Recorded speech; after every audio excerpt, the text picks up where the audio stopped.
Ben ritrovato a Giuseppe Napoli, presidente di Feder Sanità ANCI Friuli Venezia Giulia, per quanto riguarda le iniziative legate a questa importante associazione legata all'ANCI, per sapere un po' come, innanzitutto facciamo un po' un bilancio rispetto all'ultima volta, presidente, per quanto riguarda quello che è stato fatto, e poi andiamo subito a scoprire quello che si farà da qui in avanti, no? Intanto buon pomeriggio. Io partirei ricordando le cose fatte, che sono sostanzialmente quelle che il nostro direttivo regionale ha già approvato all'unanimità, e sostanzialmente un rafforzamento della collaborazione con le aziende sanitarie, con gli istituti di ricerca a carattere scientifico, con gli IRCS, e soprattutto un rafforzamento della rete con i comuni. I comuni, che sono i principali attori anche della nostra organizzazione, che operano sia direttamente attraverso i loro servizi sociali e operano anche attraverso le strutture che detengono, per esempio, le case di riposo comunali. Vorrei ricordare che in Federsanità sono associate 36 strutture pubbliche, case di riposo pubbliche, di cui almeno 13, se non ricordo male, 13 sono proprio case di riposo comunali, il resto sono aziende per i servizi pubblici alla persona. Quindi direi che il nostro lavoro è soprattutto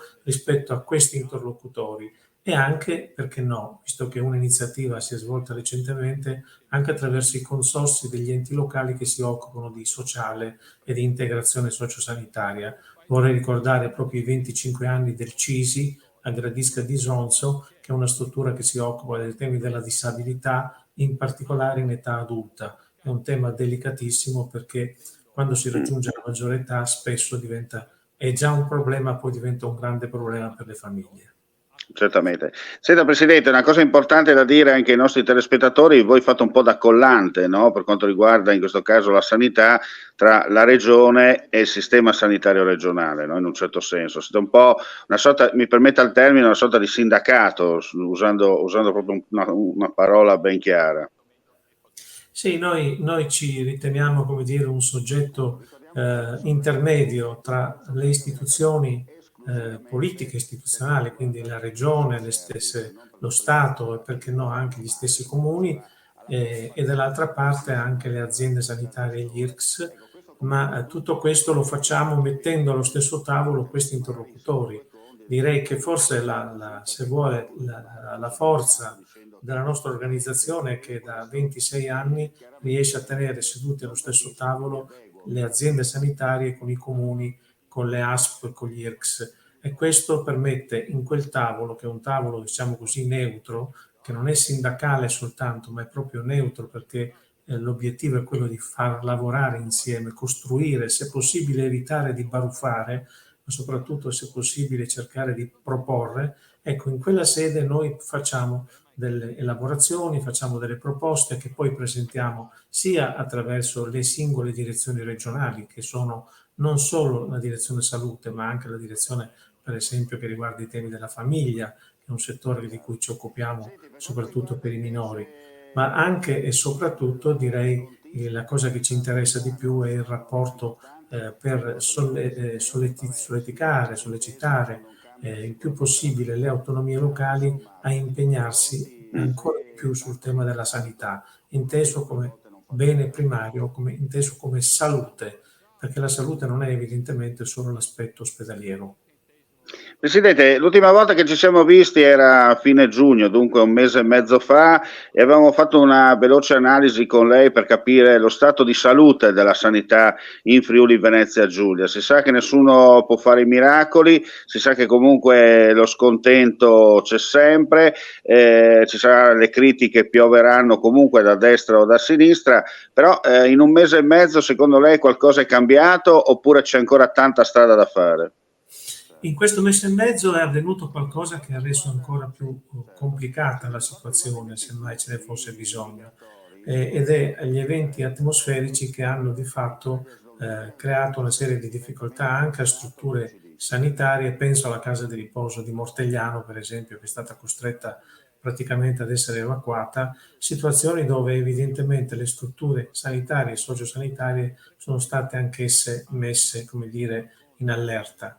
ma ancora una volta, se ce ne fosse bisogno, è la dimostrazione che quello che conta poi è la capacità di organizzare a livello di singoli territori. Penso ai comprensori di più comuni, penso alle strutture che possono in qualche maniera fare rete e offrire alla regione un modo più rapido per raggiungere i propri obiettivi. Se lei mi chiede se la regione ha fatto bene o male, in un mese e mezzo, secondo me, il giudizio non è cambiato. La regione ha tanti fascicoli aperti sul proprio tavolo, diciamo che forse ne avremmo fatto volentieri a meno di questi del maltempo, ma si dà il caso che l'assessore che si occupa della salute si occupa anche di protezione civile, quindi almeno una cosa gliela dobbiamo riconoscere: in questo mese e mezzo non è stato fermo, perché ha dovuto occuparsi quasi in maniera esclusiva quasi, anche se lui continua a occuparsi di salute, ma ha dovuto occuparsi soprattutto dell'emergenza maltempo e delle conseguenze che le famiglie, le aziende e gli operatori stanno subendo. Certo. Senta, per quanto riguarda invece le prossime iniziative legate a Federsanità ANCI Friuli Venezia Giulia, dunque parliamo già post vacanze in prospettiva autunno 2023?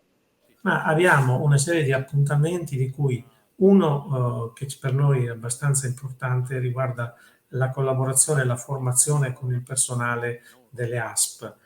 Lo dico per chi ci ascolta e per chi ci vede. Le ASP fino a 10 anni fa erano dei soggetti singoli, autonomi, che vivevano nella loro, come dire, solitudine, questa necessità di fare la struttura pubblica, casa di riposo pubblica, ma proprio perché erano da soli spesso si trovavano in difficoltà a risolvere alcune questioni. Se vuole, la forza di Federsanità è stata quella di, non con uno spirito sindacale, ma con uno spirito organizzativo, di farli stare in un circuito, in una rete dove c'è un confronto continuo, costante, a cominciare dal coordinamento dei direttori generali. E quello che noi abbiamo organizzato attraverso anche l'impegno del coordinamento dei direttori generali è un corso di formazione che faremo a novembre, i primi giorni di novembre, residenziale in quel di Paluzza, nella struttura dove saranno chiamati sia gli amministratori delle ASP, sia i dirigenti, sia i segretari, proprio per cercare di, come dire, di trovare delle forme di collaborazione e di giocare in squadra, perché questo abbiamo visto, abbiamo constatato che durante il periodo di Covid questo ha funzionato, anche la struttura più piccola non si è sentita abbandonata. L'altro aspetto su cui noi vorremmo occuparci è sicuramente il tema delle case di comunità e se vuole anche degli ospedali di comunità, perché alcune iniziative sono già nate. Per esempio a Trieste, bisogna ricordarlo, è nata una struttura all'interno dell'ASP ITIS di Trieste in collaborazione con la SUGI di Trieste, e sta funzionando e sta dando grossi risultati, ma la cosa più importante è che sta alleggerendo sia l'ospedale e anche e soprattutto i pronto soccorsi, perché poi una serie di queste ricoveri impropri e di questi accessi impropri al pronto soccorsi spesso è perché manca la fase intermedia, manca la fase precedente. E diciamola tutta, siccome abbiamo una carenza notevole di medici di medicina generale sul territorio, che purtroppo continuerà a crescere fin quando non arriveranno nuovi innesti, questo rende ancora più problematica la situazione, perché non c'è o c'è molto lento, debole il filtro della medicina sul territorio. Certo. Quindi abbiamo tanto lavoro, per dire la verità. Bene, ringraziamo Giuseppe Napoli, Presidente Federanci Sanità del Friuli Venezia Giulia, per l'intervento, ringraziamo i nostri amici vicini e lontani per la visione e l'ascolto e vi diamo appuntamento alla prossima puntata. Mandi e alla prossima. Vacanze per chi le fa.